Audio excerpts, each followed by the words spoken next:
by basically talking to a bunch of folks building stuff with language models and noticing that there was a lot of common abstractions in terms of what they were doing, in terms of constructing prompts, in terms of calling out to language models, in terms of calling out to embeddings, in terms of calling out to vector stores. So the idea is to make it really easy to have these building blocks, swap them out for each other, assemble them, and then have some pre-run templates to get started with. You're listening to Gradient Descent, a show about machine learning in the real world, and I'm your host, Lucas Bewald. Harrison Chase is the CEO and co-founder of LangChain, which is one of the fastest growing open source projects of all time, and something almost everyone uses these days when they build applications on top of large language models. We recently did an integration with LangChain in our product W&B Prompts, and so we spent a lot of time working with Harrison and have walked away super impressed. This is an interview where we go super deep into the technical details, and I hope you enjoy it.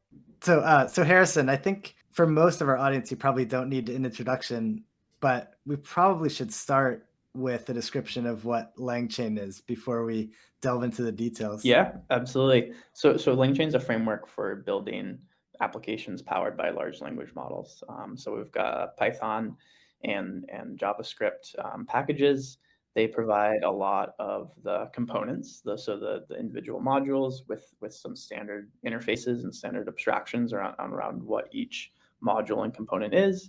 And then we also have a bunch of chains, which are basically ways of stringing together those components to achieve particular, basically end-to-end applications. So an example of an end-to-end application would be like question answering over your documents or something, which combines a bunch of different components, from a language model to a vector store to embeddings to prompts, and strings them together in a particular way. And yeah, so that's basically what LangChain is. I guess, could you go into a little more detail about what it does? Like maybe just using that example that you just gave? Yeah, so LangChain started by basically talking to a bunch of folks building stuff with language models and noticing that there was a lot of common abstractions in terms of what they were doing, and so there were a lot of common abstractions around what they were doing in terms of constructing prompts, in terms of calling out to language models, in terms of calling out to embeddings, in terms of calling out to vector stores. So for the example that I kind of just gave of document question answering. The motivation for doing this is that you want to have a chat experience over your documents. So ChatGPT, but it knows specific contents of your documents or of particular documents that it wasn't trained on. And so what that general process looks like is you'll get the user question that comes in. Based on that user question, you'll then look up relevant documents. And so this is done in a generic retriever interface, but by far the most common way to do this is to do some type of vector lookup. So you'll create an embedding with an embedding model. You'll then look up, based on that embedding, other embeddings that are similar in the vector space. And those are of the documents that you ingest in the ingest step. So these are all your documents that you initially pre-processed. You chunk them up into chunks. You create an embedding for each chunk. You store them in a vector store. Now you've got this question that comes in, you look up similar vectors, you get those documents back. And then basically you construct your prompt in a particular way where you say, hey, this is the user question. I want to answer it according to the information in these documents. And you pass it the 4 documents that it retrieves.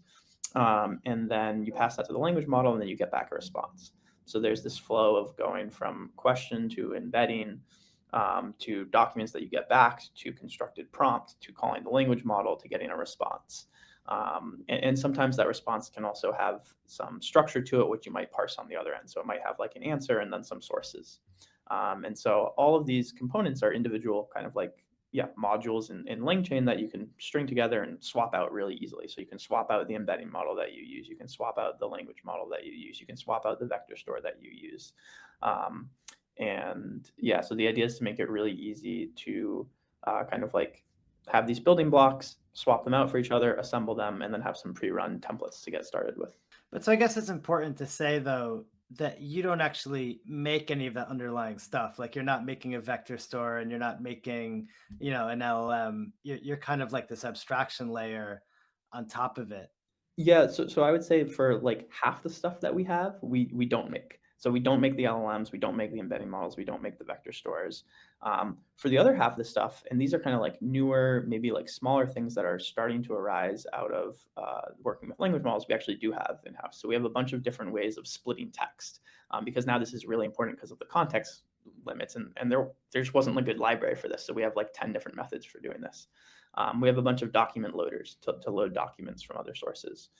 We have a bunch of stuff related to prompts because, again, prompts weren't really around until recently. So we have a lot of different prompt templates, and we have a lot of output parsers as well, which parse the output of language models into a structured format. So yeah, it kind of depends on the component, but some of them we just wrap and provide a standard interface, and then others we actually do have implementations of ourselves.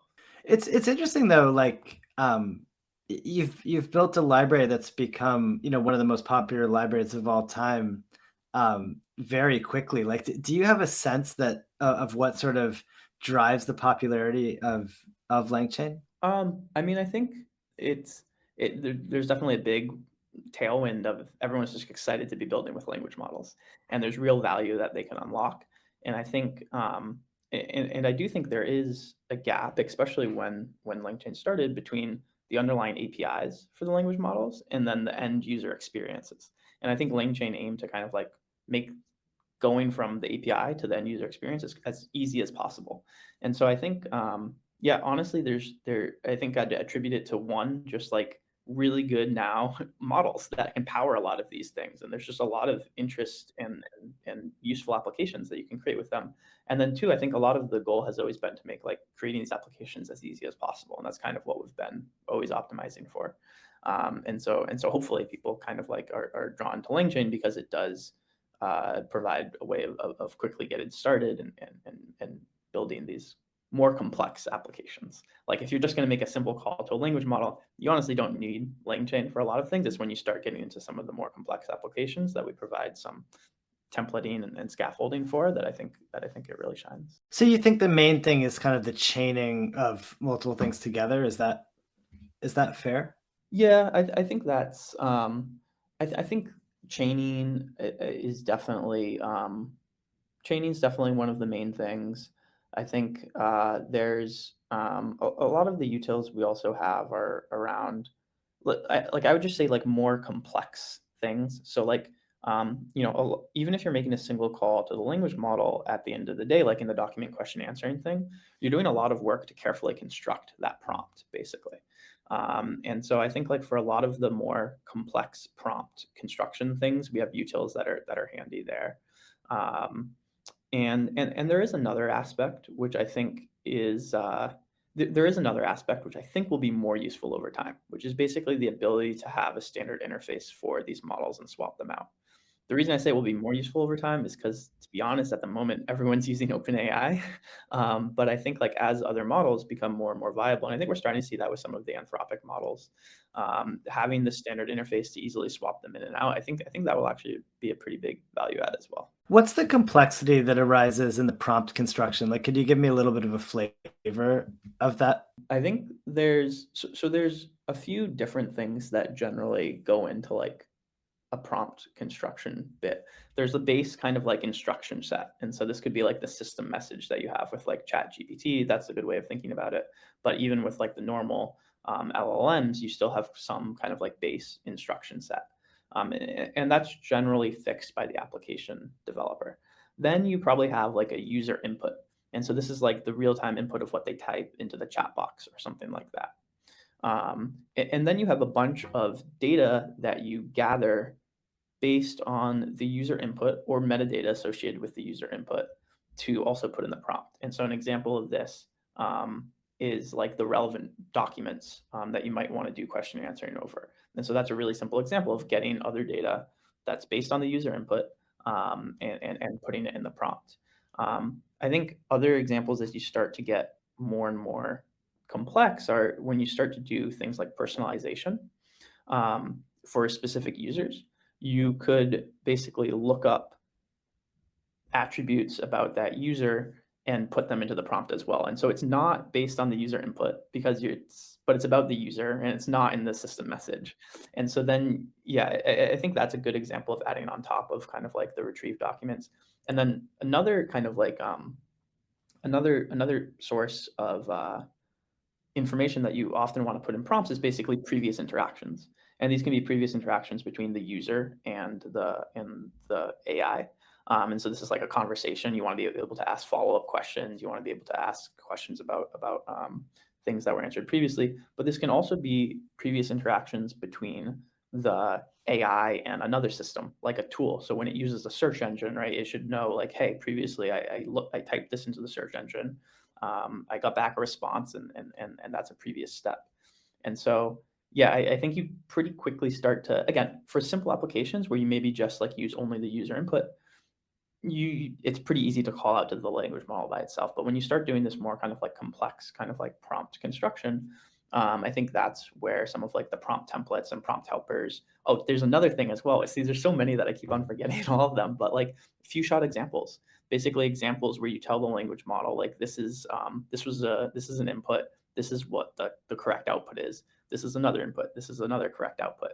And the language model uses that to basically guide what it does the next time around. And so we have a lot of utils for kind of like working with all those different pieces and then constructing them in kind of like a standard way. All right. Well, thank you. Thank you. So that definitely grounds this discussion. But before we get too far into it, I really wanted to hear the story of LangChain. I mean, you've had this kind of massive success. Like, what were you thinking when you built it? Like, what were you trying to do, and like, what changed as the product started to take off? So LangChain started. I think I was looking this up the other day. The first release or the first tweet, because everything's a tweet these days. The first tweet was, I think, October 24th or 25th of 2002. So about seven months ago now, 8 months, something like that. And the context for that was I knew I was leaving my current job. I was exploring in the space. I wasn't sure at all what I wanted to do next. At this point, there was language models were starting to become a thing. I went to a bunch of meetups, chatted with a bunch of folks who were building things, and saw what I thought some common abstractions were. And so I put them in a Python package, not intending to start a company around it or anything like that. Basically using it as a way to further explore the space and basically get to know what like interesting things could be. And it turned out that this package itself was pretty interesting to people. And so got some positive feedback on that. I was also having like a lot of fun just working with it. And so spent some more time on it. And then I would say after like a month or so, I realized that there was probably like a decent kind of like opportunity here to build something really cool and really awesome. And so by the time I ended up leaving my job, which was in like mid-January at that point, um, I my plan was always to like spend a few months figuring out what I wanted to do next, but I knew I knew it was worth working on this full time. So I teamed up with Ankush, my co-founder, who I'd worked with previously, and I think we incorporated in like late January, early February, and that's kind of like when it became a real company. And were you working on like building applications at the time, or how did you even kind of how did you even decide to build these specific abstractions besides the meetups that you were going to?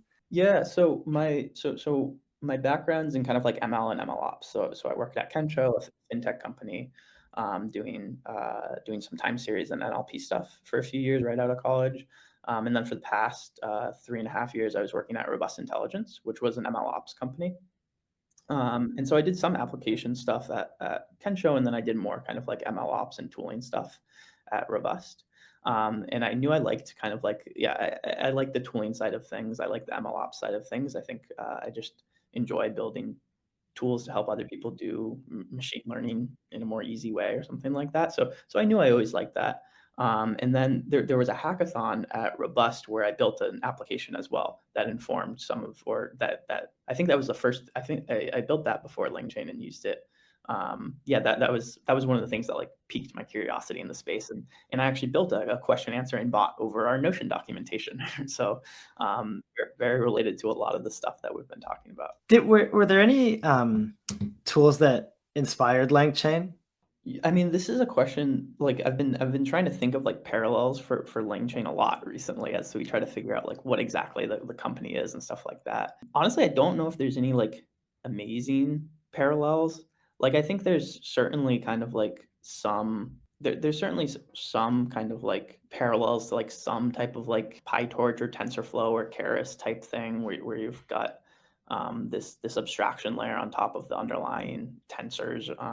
But I don't think those are perfect because I think a lot of LangChain's about like connectivity and connecting different things and less so than like complex kind of like graph computations or anything like that. I guess I'm not necessarily, demanding like a parallel in terms of like where it sits in the stack or something, but I'm curious, like maybe just like what other tools did you like using that might have kind of influenced the design of the docs or the API or the structure? Is there anything that comes to mind like that? That's a good question. There I mean, I think a lot of the design of I mean, honestly, I think a lot of the design was really strongly influenced by, my time at Kensho. Like, I think Kensho had amazing engineers, and I think a lot of the things in terms of, yeah, design principles, and what to document and how to think about things, and I don't think LangChain lives up to the same standards that Kensho had internally, to be honest, but I think a lot of it comes mostly from that. Um, I think, yeah, I mean, and another thing, like, one of the reasons I started it open source was to work with people in the open again, and a lot of those initial people were actually from Kensho. So if you look at the initial contributor log, there's a lot of ex-Kenshans there, and yeah, I mean, I was definitely really kind of like influenced by a lot of the engineering culture there, and a lot of the learnings I took from them. So that's definitely kind of like the main source of Can it. you give me an example of one of the learnings or best practices that you brought with you? Yeah, I mean, I still remember one of the the basically the, and this was from a tech talk I think that someone gave at Kensho, but he was a very good friend of some of the engineers there, and it was basically around just like inputs and outputs should kind of be like as simple as possible. And this is like a really small thing, but like if you have like a list of like 1,000, or if you have like 10 different arguments, they can sometimes like conflict each other. There can be kind of like conflicting information, and then you have to do like validations inside, and it's like, oh, like if this is this, and then this can't be this, and then this other thing can't be this. And so I think a lot of the interfaces, and there's definitely, I haven't adhered to this super stringently because of the pace of growth, but a lot of them try to be as simple as possible. So I think like an example of this is the retriever interface that we have is kind of just the input's a single string and the output is a list of documents, and that's really it. And then and so like the other subclasses can kind of like configure them however they want, but the standard interface is really dead simple. It's made it incredibly easy to add all different types of retrievers, from vector stores to like hosted retriever services, because it is kind of like so simple, and that. And so I think like, yeah, just simplicity is kind of like one big thing. Um, yeah, that's probably like the main thing that jumps to mind. What about community building? Like you seem to have a real knack for it. I mean, how do you think about that, both in terms of the open source contributors and the sort of broader ecosystem of integrations that you're creating? Like I see you all over the place, so it seems like it is something that you're appear to be prioritizing. Yeah, I mean, I think it also just started like or it like I don't have a super strategic view on it, to be honest. Like I think it started as an open source project. And part of the reason for making it open source was to work with a bunch of other folks. And so like, yeah, I absolutely prioritize like trying to get people like my friends to contribute, and trying to encourage and random people on the internet to contribute. And that absolutely was, again, because I was just doing it for fun. It wasn't really like, I didn't know I was going to start a company. It wasn't strategic at all. It was very much like, I just want to work on there's a lot to do. I guess that's another part, is I think there's so much to do in this space, because it is so new and moving so fast that like, you know, trying to do everything yourself would be crazy. And so we love to partner with people all over in all these different areas, have tons of different kind of like integrations and players with them.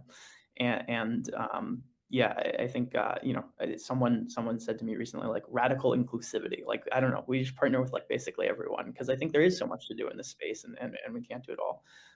In terms of community, like I think there was definitely inspired a lot by Hugging Face and Clem. I think he's done, in the company there, has done a fantastic job, at that. And I think that's probably like the gold standard in terms of community building, at least in the ML space, which is where I come from.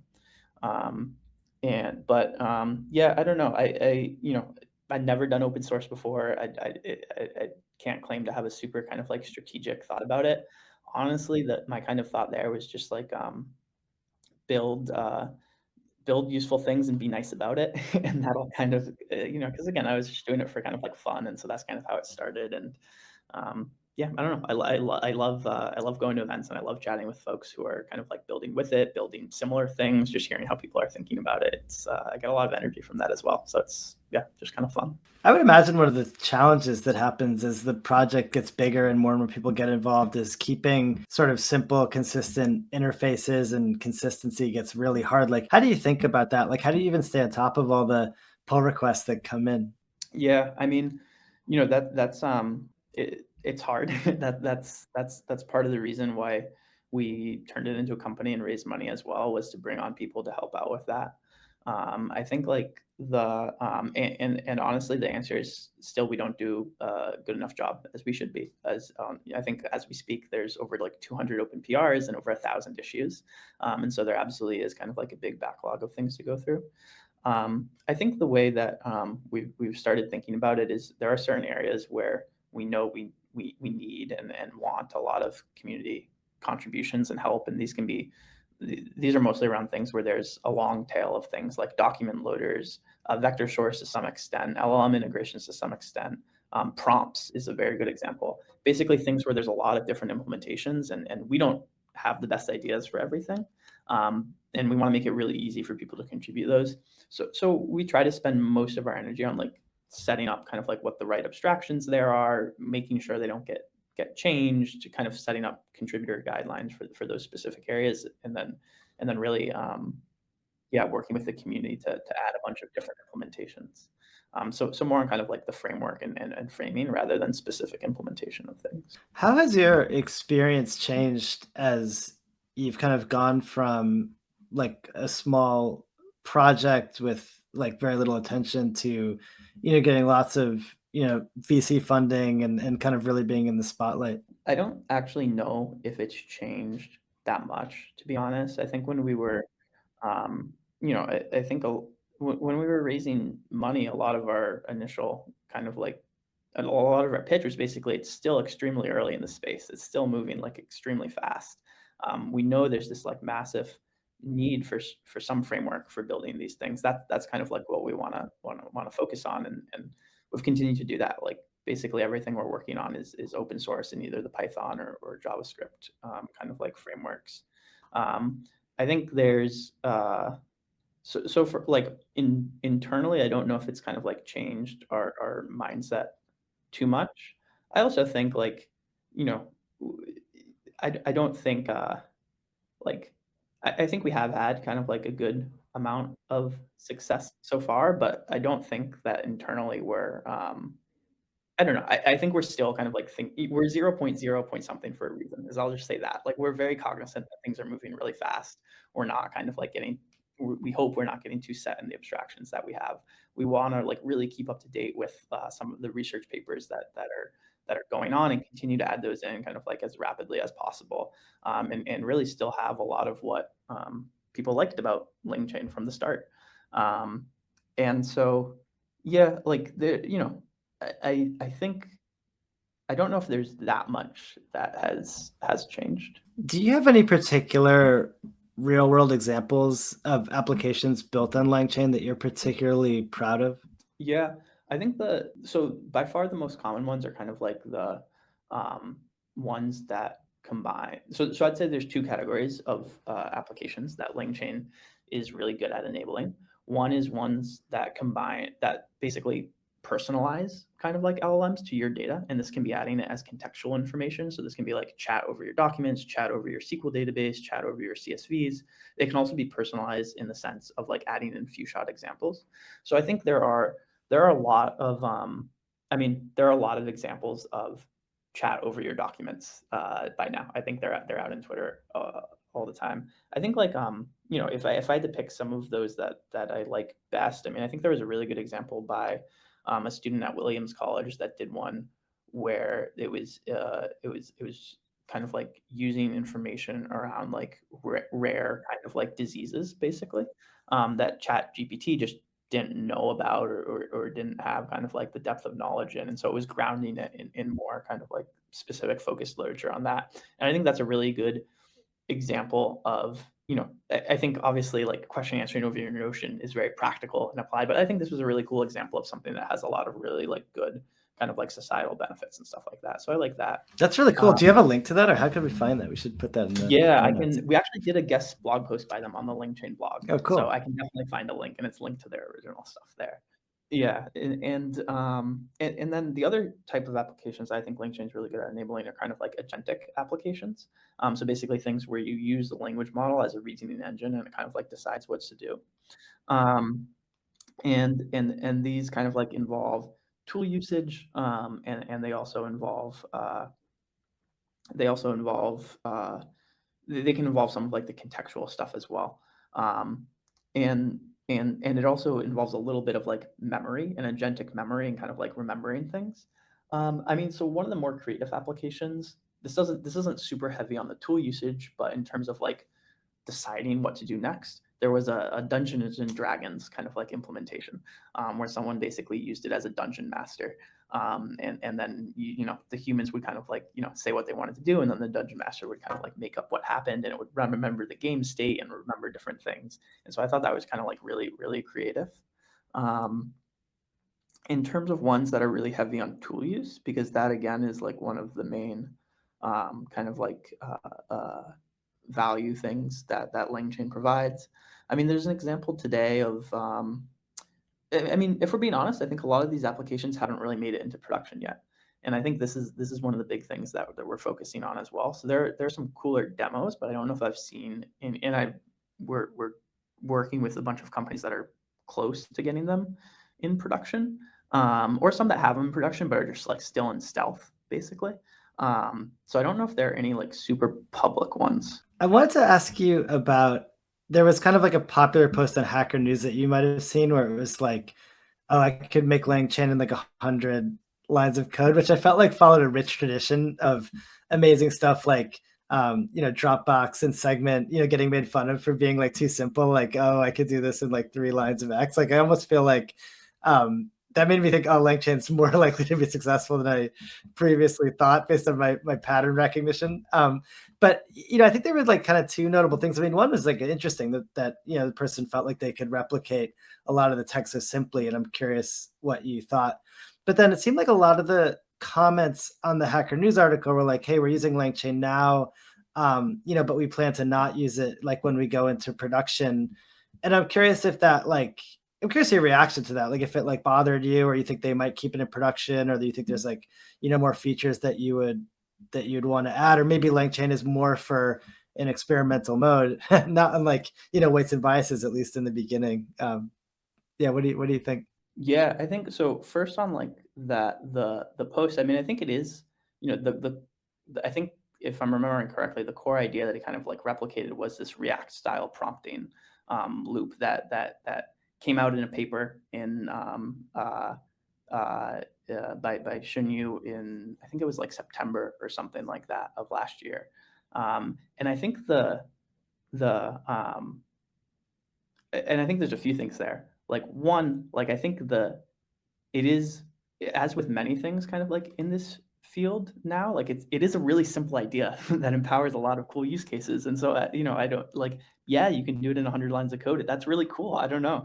And I think the other thing is like, obviously that's not all kind of like LangChain does, both in terms of like the functionality and other things. And I think that actually speaks to some of the value that we do provide in terms of kind of like, yeah, you can run it in 100 lines of code. I don't think you could put something in production with 100 lines of code, and I think there's a lot that still needs to go in production. And I think we're looking to kind of like provide that that stuff. And so that actually goes to the second point as well, which is I think it probably depends really heavily on the type of application that you're putting in production.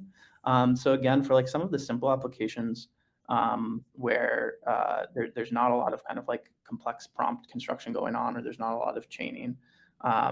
I think it's completely valid to not use LangChain at all. And I think it's definitely the case that maybe LangChain provides some inspiration for getting started, but then it's not needed after that. For the more complex applications though, where there is kind of like either complex prompt construction going on or some of like the iterative stuff back and forth, I think getting those types of applications in production, especially the more agentic stuff, is more complicated than people think. Like I think it's pretty easy to make a Twitter demo and get some functionality there with or without LangChain. But I think it is really difficult to get those in production, and that's actually like very much where we are focused, and we are helping people kind of put things in production around that. So I think it is just a little bit of I don't know. I think there's a lot of nuance there, basically, and that's kind of like my take on it. When you think about the full, API of LangChain today, which abstractions do you feel like happy with and you feel are stable, and like which ones do you feel like you want to keep working on and need to change? I think some of the abstractions around I think the abstractions that are decent are the ones around like some of the I think prompts are good, and then I think the document ingestion retrieval stuff is good. So we recently made a change about a month ago to make the retriever interface like really simple, as I talked about before, and I think we got a bunch of really positive feedback from people that were doing retrieval based things, and they found it really easy to plug into and really easy to use. So I think the retriever abstraction is pretty good there. I think prompts are also something where some of the simpler ones, prompts are maybe a mixed bag. I think we need to do some more stuff around like few shot prompting and make those good. But I think we actually have some solid abstractions in terms of the prompt classes, example selectors, output parsers, those types of like basic functionalities there. I think the ones that I'm excited about kind of like working on are memory and agents. So I think agents, I think we have a pretty good abstraction now for like the React style thing. But I think there are a lot of like new interesting techniques that are coming out as well. So there's actually one that I want to work on today, which is kind of like a plan and then solve style agent. And so I think they'll be pretty kind of like consistent. I think there'll be a lot of new innovation here, basically. And so it's less that I'm not happy with our abstractions, but I'm looking forward to adding to them, basically. For memory, I'm not happy at all, or that's an exaggeration. For memory, there's like things that I know we should probably change, and I think memory is another one where we're still trying to figure out kind of like what exactly does it mean for a chain or an agent to have memory, and there's different types of memory. There's like chat history memory, there's like long-term memory, there's now like this really cool idea of like reflection, which you can do not only on kind of like steps or outputs of an agent, but on past observations, so like update state almost. And so like how does that tie into memory? And then there's also memory of not just like AI to human interactions, but AI to tool interactions and stuff like that. And so I think memory is one where I think there'll be a lot of progression. I guess one thing I'm curious about is evaluation, right? I mean, I know LangChain has an evaluation module, but it does seem like maybe the biggest unsolved problem that we hear at Weights and Biases, and even we hear things like, I was talking with the CEO of Replit, Amjad, and he mentioned that their LLM that they put into production, they do testing by vibes only, right? So they basically, what that means is they just kind of try it and see if it feels better or worse than the last version. And actually, I see that all over the place, and it just seems sort of like dying for improvement. Do you have thoughts on that and ways that you want to help there? Yeah, I mean, I think one of the so I think there's a few things. One is like the way of as silly as it sounds, like the vibes thing isn't crazy at all. And I've heard that from like multiple people where you kind of and I think it's basically you kind of look at it um and you gain an intuition for what's good and what's bad and where it might be messing up. And so I think things that help visualize what's going on under the hood, and I know Weights and Biases has done a bunch in this space recently, are really helpful for that. The other thing I'll say is, I am optimistic that we can do better than that. I think that's a perfectly fine start to be clear. But I think like the next step starts to become like, yeah, can you automate some of these vibes basically? And I think the thing that I'm most excited about there is basically using language models themselves to assess these vibes. I really like that saying, so I'm going to start using that a lot. But the idea is basically have a language model look at the output, or have it look at the trajectory of the agent or something, and start giving it a score or something like that. So I think, yeah, there's kind of like those are kind of like two different things that I'm thinking about. Like, how can we make it more evident what's going on so humans can look at it and understand it more easily? And that is a type of evaluation. And then the other one is trying to automate some of that with language models. If I can flip this around on you now, kind of like, yeah, what are you guys seeing at weights and biases, and how are you thinking about that? Well, I think I agree with your assessment. I mean, I think that there's no substitute for looking at individual examples. I mean, that takes me back to my very first job where, I was doing search relevance, and a lot of times I think people were overly looking at the statistics on like what looked better or worse, based on a held out test set, and not enough people are like looking at, okay, what is this thing like actually doing in specific cases. But then at the same time, you had this effect when I was working in search that like, the CEO's daughter would have like a homework assignment where she got a bad search result, and then the CEO would be like freaking out about it, and it would kind of cause it would make it really hard to do kind of systematic improvements when you're just sort of looking at these like specific examples maybe too closely. So I feel like the first thing that we wanted to do with you guys was, make the obvious thing that people are doing today, the testing by vibes, as easy as possible. And that was like a big, design element of the integration that, we did with you. But then, I mean, I've been wondering like what you're seeing as well, right? Like, we saw OpenAI evals, right? Which, seem like the main thing that that's doing is just like you're saying, like asking the same language model to look at the result and say, does it seem like a good result or a bad result? And it does seem like risky. Like if you did that with a human, there'd certainly be, blind spots. If you asked me to grade this interview myself, I could imagine that being effective, or I could imagine that going a bit haywire. But I'm kind of curious if what sort of the best practices you've seen there, just specifically. If we actually have a document, search engine that we've built at Weights and Biases. Like, would your first recommendation to get a score of how well it's doing be to ask, say, GPT-4, does this look like a good answer to the question as posed? Honestly, probably, yeah. I mean, it depends on what type of score you want to get, but I do think that's a promising way forward. I think some other good literature in this space is like the Anthropic stuff. So Anthropic put out a lot of good stuff around this related to like constitutional AI, and I think like notably like one thing that they did there is they're like and I think they did some like quantitative studies showing that like some of this scoring did better than humans or at level with humans when looking at things, and so they did a bunch of amazing benchmarking there.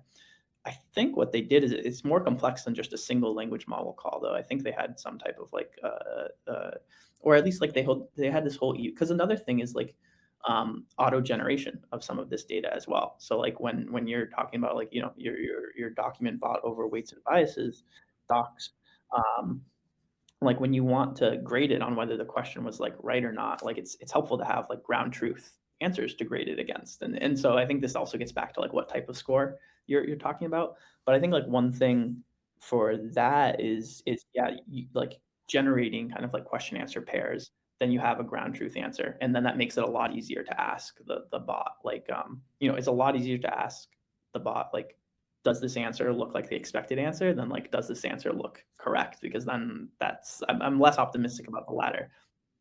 Former is pretty good. And I think the interesting thing about the Anthropic paper was that their pipeline for coming up with those questions, and maybe the eval as well, I'm not 100% sure, but their pipeline for coming up at the very least was like very complex. So we have a simple example of this in LangChain where you can generate kind of like questions, but it's just a single pass of the language model. Their pipeline had like many steps where they would generate questions, then refine them, then filter some out. And so I think there's a lot of really interesting work to be done there. I guess that's a good segue into the next question on my list, actually, which are, do you have a sense of the trade-offs between using LLMs right off the shelf versus fine-tuning LLMs in terms of performance? Like, what would you recommend as best practice to someone in different situations? I think so. For a long time being like a few months, I basically recommend like I think even now, get started with like OpenAI or Anthropic or one of the other models that are off the shelf. Um, and for a while I said, don't even think about kind of like fine tuning for a very long time. Like you can do in context learning with like few shot examples, and that's pretty good. You can also do prompt engineering to kind of like improve it. I think we are at an interesting point right now where there are a lot of like good open source models with permissive licenses, and there are starting to be more examples of how you can fine tune them. This is something that we want to look at more internally, and so I'm not sure like 100% how close it is, but I think I'm more optimistic now that you can like start to fine tune things. My take would still be like, get started with an open source model. If you can't do it with GPT-4, it's probably pretty unlikely unless it's like a really narrow kind of like hyper specified problem that fine tuning will help. So get started with GPT-4, see how far that can take you. Build up this intuition for what like good examples look like, build up some data sets, and then maybe you can start to fine tune after that. And if you were going to look to a model to fine tune, where would you start? Like what would be your most basic model to start with the fine tuning? Honestly, this is something where we need to do more exploration. I think there's been a lot of like I think Mosaic came out with a model like last week that seems like really, really promising. Haven't tried to fine tune it, so don't know how that would go. They're the llama style models, which a lot of people have kind of like showed to fine tune, but there's some licensing issues there, so there's some considerations there. I think Eugene Yan on Twitter just put out a cool list or a cool repo of like all open source models with permissive licenses. So, I mean, I can tell you our plan for what we're going to do. We're going to like, we're going to pick an example where we think fine tuning might be useful. And so like probably like narrow application, maybe starting with like question answering or something. And then, yeah, probably look at Eugene's GitHub, see which model seems like the easiest to fine tune, and do some experiments with there. Would you ever include fine tuning as part of LangChain? I think potentially, yeah. I think I think I think I think absolutely, yeah. I think there's, so the standard interface we have around language models makes it really easy to substitute out GPT-4 for some other language model. And so I think, and then I think a lot of like the goal of LangChain is to make it as easy as possible to develop LLM applications. And a big blocker for people that we are hearing is kind of like cost, latency of models. And I think fine tuning does solve those problems. It's like maybe not the easiest thing to do right now. And so I think that's where if the technology is there, that's maybe something that we could help with. Because I think it's pretty consistent with kind of like our goal and mission. So yeah, I think it fits in nicely. Well, consider integrating with weights and biases if you do that. That's kind of our bread Yeah, and butter. yeah. Well, can I ask a follow-up about that as well? Sure. So I think there's some like obviously I've used weights and biases a lot for training models from kind of like scratch, and now there's this new type of like kind of like training of models, which is prompt engineering and like adding in a few shot examples and stuff like that. And so how are you guys kind of like thinking of the like what do you see as parallels? What do you see as differences? And obviously like we've done the integration to help kind of like just shed light on what's going on under the hood. But yeah, like, are there, yeah, like if there's like prompt tuning that goes on or something like that, would weights and biases fit in there nicely? Like what are you thinking of as parallels or new things? Yeah, I mean, I've been thinking about this a lot, actually, as you can imagine. I think that there's some real similarities, and I think one big similarity is that unlike traditional software development, I think that both ML engineering and prompt engineering involves a ton of experimentation. And that experimentation, typically happens in a notebook, but I think weights and biases has a role to play as ironically more like a well-kept lab notebook, like not like a Jupyter notebook, right? Where you're actually, the problem with Jupyter notebooks is you actually lose all the stuff that you do. They're kind of ephemeral. And I think what weights and biases is good at is keeping track of all the stuff, that you did. So I think there's like an experiment tracking role to play, a major role to play for prompt engineering, which is why we're actually so excited about the integration that we've done with you. We've mentioned a few times. We'll definitely put in the show notes. Is one of the things that like prompted this whole interview, which I'm excited about, regardless. But we are super excited about that integration. But I think there are some really big differences, and I think the biggest difference for us is that more people can do prompt engineering more easily. I think it's more accessible. than ML engineering. So the audience for us is a little bit different. Like, we're really used to putting all kinds of charts and graphs, and then our users are like, these aren't sophisticated enough charts and graphs. So we do, Plotly integration, then they want more exotic stuff. So we do like a Vega integration to give people like, complete access to anything that they would ever want. And then, we just kind of can't believe the amount of essentially data exploration and visualization that people do on top of their results. I feel like when the natural medium is text, it's a little bit of a different experience, right? You're doing like a lot more reading and probably a lot more testing by vibes, honestly, than sort of like quantitative analysis over, millions of records. So I think ideally in every case, people should be doing both. But that's caused us to try to make our text interfaces a lot more easy to use. And also, we have this notion of experiment in weights and biases, which is like kind of an individual run. And I feel like the prompt engineering experience is like a little bit more organic, right? Where you can actually kind of try lots of different prompts and like tweak them. And so it's a little bit of a different workflow. And the chaining is interesting too. I mean, that actually you do in machine learning, but I think you do it even more with prompts. And I think there's an analogy to hyperparameter search as well, probably, but it's a little bit different. But I think at the end of the day, the role that I think we should play is the same, where it's like all about the sort of like logging and tracking and reproducibility, and helping people get these things reliable enough that they can, run them in production. And honestly, I don't think we ourselves know everything that we have to do to kind of get to that point. Like we're still iterating with our users like crazy and, talking to people like you. Yeah, I mean, I don't think anyone knows to some extent. Like that's what makes it so exciting. What are you kind of like when you say? I think experiments are really interesting because like two of the things I mentioned earlier, like cost and latency. And so I think you definitely track latency. I saw that in the integration. Do you track cost as well? And like what other things are you seeing yourselves kind of like track? Because as we've talked about, it's hard to track vibes at the current state. Well, actually, I think so. We don't track costs right now, but we probably will by the time this recording comes out. I mean, that's important, obviously. But I think more important than cost or latency is actually helping people understand the vibes. And so I actually think having a really easy interface to seeing what the inputs and outputs are, and also the intermediate inputs and outputs, I think that's actually the most core requirement, because you want to make it really simple for people to like spin through lots of examples and get a feel for how well things are working.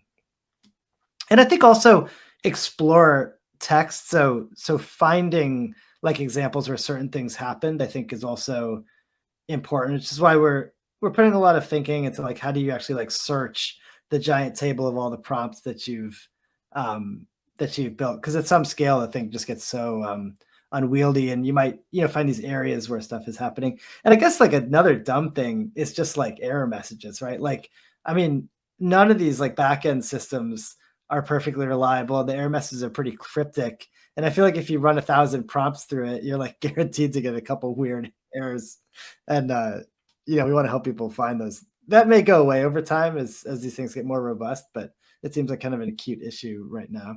Yeah, I mean, I think I like what you said about like the finding, searching things so at Robust, we were in the MLOps space, and there's a lot of like monitoring companies that kind of do similar things. And I've seen a lot of cool kind of like embedding based products that basically create embeddings for prompts and then do cluster. I think Arise had a really good one that does embeddings, plots them out. You can then explore different things, and I think that's useful for both like finding issues and debugging, but then also just getting a sense of what users are doing, which is, actually, yeah, I think there's some interesting things where like that's like useful not just for kind of like the person who's debugging it, but also to like product insights almost. Have you thought about trying to like bridge that gap and having weights and biases if you are looking for like searching different things, be like for a product person who's trying to understand how people are using their thing?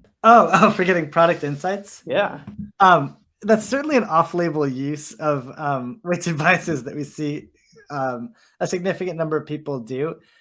I do think it's important to have like a real shared sense of like what the ideal user profile is and what they're doing. So, we don't build for that use case today, although ML does blur into product quite a bit. Like, I mean, so many of the conversations that I've had on this podcast have ended up being around, more kind of product stuff. And I think there are these unique product challenges of making like unreliable ML systems or unreliable, prompt systems into reliable products that people like. And that I think is more of a product management challenge than a technology challenge. So, I guess as I say it, I'm not sure there's quite a bright line, but we're not trying to compete with like, like a mixed panel or something like that at this point. Yeah. And I mean, I'm just like thinking about this now, but like, in the old world of machine learning where the inputs were like numbers and features and stuff like that, like that'd be really hard to interpret, right, for the everyday person. But now the input's like text and it's like it's anyone can do that and it's based on vibes. And so maybe there Totally. is more overlap. I don't know. Well, let me ask you this. We have another question on our list that I was curious to get your thoughts on. I look on Product Hunt, every couple of days, and I always see some kind of like no code prompt engineering type of thing. Do you have ambitions to serve an audience that can't code at all? At the moment, no. I think there are a lot of great projects, Flowwise and LangTrace are two built on top of LangChain that are pretty good at that. And I think the reason is like I think for a lot of the more complex applications, it's still really hard to get them into production. Like we talk about agents, they're not widely in production yet. They're like maybe in like a few of kind of like the super early startups that we're working with or have them in production, but like they're not widely in production. I think it's just really hard. And so I think like until we can do that with uh and I think like I think you and all of the ones that are like highly technical teams that are doing it through code, not through not through a UI. And so to me that's the most interesting thing to kind of like push on and go after, and that's the direction we're going. I think there are like super valuable kind of like I think there's some great stuff being done by those two companies I just mentioned, as well as I think like Mishpa is doing a lot of great stuff with Bubble and enabling like a whole new set of people to build on top of LangChain. I think that's something where we're very happy to work with the community on and kind of like have them kind of like push the boundary on. I think our skill set's just a bit more suited for like helping put some of these more complex use cases in production, and that's really what we're pushing. So you also like to focus on a single ideal user profile. We try to. I mean, part of the issue is there's so much going on, so it's tough too. But yeah. Totally. Um, do you think that prompt engineering is a real job? I'll say I've heard a lot about prompt engineering. I've never met anyone that described themselves as a prompt engineer. I have seen tons of people that are doing prompt engineering, but it sort of seems like they're not only doing prompt engineering. I'm curious what you're seeing on your side. Yeah. I mean, I think it also depends on like what exactly you mean by prompt engineering. And I think there's like maybe like two separate things. Like one is like if we go back to like so okay. So one term that I'm trying to popularize, I haven't started officially trying to popularize it, but that I've been saying in conversations is like prompt construction. Because I think prompt construction is really important. And what I specifically mean by prompt construction is like pulling in the relevant pieces of information, whether it be prior chats or like reference documents or something like that. And I think this is so important because a lot of the applications that people are doing are asking language models to produce generations grounded in some of the context that's in the prompt.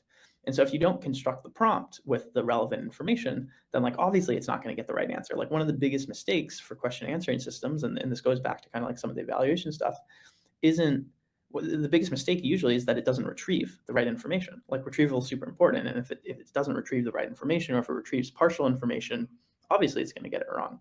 So I think prompt construction is really important. And I think there will always be work done on prompt construction in terms of like thinking about what should go into a prompt, engineering some of the systems to put the stuff in the prompt in a reliable and quick manner.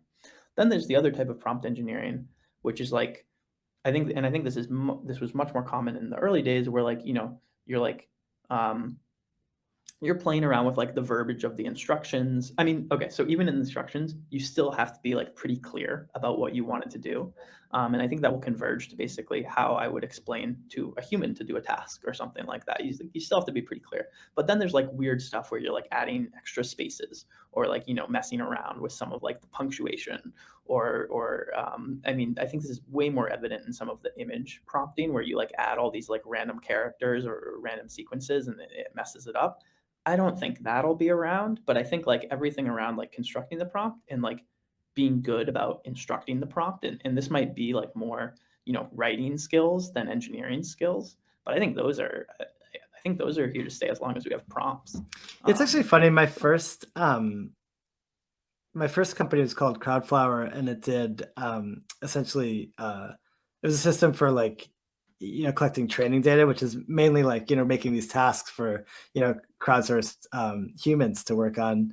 And I actually think has a lot of similarities to prompt engineering, where you have to like pull in all the relevant information and be like clear about what you want. And it's surprising how hard that is for people to do, especially when they don't exactly know what the input data set is, right? There's always like 10% of cases where you're like pulling in data that's really different than what you thought it was, and where your instructions weren't as clear as you thought they were. So I totally agree with you that this kind of yeah, prompt construction is absolutely here to stay. Yeah, and I mean, I think like as we think about like how to make it clear what's going on, right? Like, I don't know, like how do we as human, like if I give someone unclear instructions, like how do I debug if it's unclear instructions or something like not? And this is like I don't have anything specific in mind, but like I think like if we do think that language models are going to the point where it's you natural language is the universal interface, you tell them what to do, and they like how do we debug like our human conversations, um and are there parallels to that we can use there for like prompt construction? You mentioned um, feeling like Anthropic was becoming like an interesting competitor to OpenAI. I was sort of thinking from your perspective as essentially this kind of layer on top of all these things. I realize there's a lot of other stuff that you do. Kind of a world that's like a monopsony with only OpenAI creating large models would be kind of worrying for the work that you do. um, I love the work OpenAI does. I admire it, but it also is kind of worrying for us here at Weights and Biases. But I'm curious, like how you're seeing the space change. If you have any predictions on how you think things might unfold in terms of LLM providers. Do you think there'll be one or thousands, or where you think that the world goes? I think there'll probably be like multiple good ones. And then I think and I think those will always be like a step up above the open source. But then I think there'll be a really, wide and vibrant open source community. And I think I think basically, so I think that'll happen, and then I think it becomes like, what's the delta between the models? What are the applications that live in the delta? And then like if you start to fine tune, like how easy is it to take an open source model and fine tune it so that on a specific task it gets up to par with the open source or with the private models? Um, and I don't know. I mean, I've gotten more bullish on open source in the past like week or two. I can tell you that. I still don't have, I still think they'll lag behind the private models for a very good amount of time. But I do think there'll be like, I'm optimistic that there will be kind of like multiple kind of like really good private models. And yeah, I mean, it's crazy impressive what OpenAI has done, right? Like they're far ahead in this field. And they were even, and yeah, they're far ahead in this field, and they're continuing to push out features at like an incredible pace. And so it's really really impressive. I do think there'll probably be like, yeah, over the next like year or so, one or two other companies, maybe more, that get to that level. um and yeah, but I don't know. Do you have any takes on this? I think this is something that everyone's asking themselves, so I'd be curious for your take. Yeah, I'm really not sure. It does seem like there's so many smart people working on this right now, and so many people that seem to have access to really significant amounts of funding, that I would have thought we would have seen more impressive competition by now. I guess we sort of have seen things that are, can compete with like, OpenAI circa like a year or two ago. I've been impressed how much of a gap they've been able to maintain lately. Uh, so I mean, I guess I'm more like let's wait and see what happens. I could see arguments for either side of that one. In a way, I think it's also kind of like technical questions decide this too, right? Like, how much does it really matter to to have orders of magnitude more infrastructure, right? Like, I mean, I think that at the end of the day, that's going to be expensive. And if, always staying orders of magnitude ahead of everybody else in terms of like compute infrastructure gives you like a big gap, then I do think that's a world that like kind of wants to be, more of a small number of players. But, if we run out of data or something like that, I mean, Moore's law is a powerful force and it changes things like quite a bit. So I think it's also interesting because I think like a lot of the stuff that OpenAI is putting out recently is like not just the models, right? It's almost more agents. They've got the coding thing, they've got the web browsing thing, they've got plugins. Like these are using, I think, probably like specifically trained models, but the end thing that they're putting out isn't just the model. And so I also wonder if we'll start to see like, Google or Anthropic start to do that, because I think if you look at like what people are wowing on Twitter these days, it's not the OpenAI playground or chat completion playground anymore. It's like the code generation thing or the web browser thing. And so I think they're starting to like push their advantage not only in like the model space, but in kind of like the hooking it up to tools and using it as an agent. So yeah, curious to see how. So I guess there's basically like two separate things. Like can they keep on having the best underlying model, and can they keep on pushing or can they start pushing their advantage even more in kind of like this agent like tool totally. thing? Well, we always end with two questions, and I want to slightly modify them for you. Normally ask what's an underrated aspect of machine learning that you think people should pay more attention to. But I feel like in this case, I want to confine that to like the LLM space. Like, do you think there's like areas of work? I mean, there's so much happening on Twitter, and I don't even know what's underrated or overrated in terms of attention. But I guess if you had more time to explore, are there like particular like LM techniques or like aspects of using LLMs that you would want to investigate yourself? Yeah, I think one really underexplored thing is like user level personalization. I think you look at like a lot of the apps and they're combining it with like general sources of data, but they're not really starting to personalize it to the user. And I think this could look like, adjusting the prompt over time through some reflection step on a user level. I think this could. We just released kind of like a blog post today on how you can use feature stores in addition to prompts to bring them to in this like prompt construction way to bring in kind of like user level information.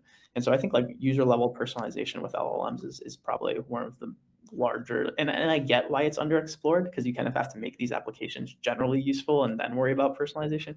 But I'm really excited for that. Okay, and final question is, when these things go into production, what ends up being the hardest part of actually taking like a working demo using LangChain and turning that into a product that people can actually use?